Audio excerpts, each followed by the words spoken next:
ഇന്ന് പെട്ടെന്ന് പലരിലും ഉണ്ടാകുന്ന ഒരു പ്രശ്നമാണ് ഇക്കിള്.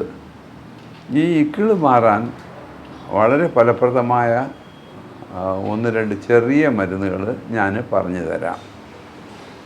തിപ്പലി, 8 തിപ്പലിയും 10 ജീരകവും ചേർത്ത് നന്നായി പൊടിച്ച് തേനിൽ ചാലിച്ച് കഴിച്ചാൽ ഏത് തരത്തിലുള്ള ഇക്കിളും മാറും.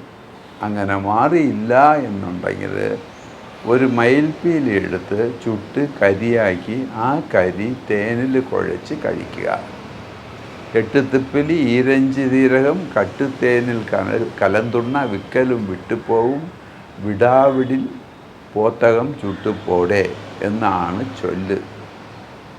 പോത്തകം എന്ന് പറയുന്നത് മയിൽപ്പീലിയാണ്. അപ്പോൾ ഇക്കിളിന് വളരെ ഫലപ്രദമായ മരുന്നാണ്.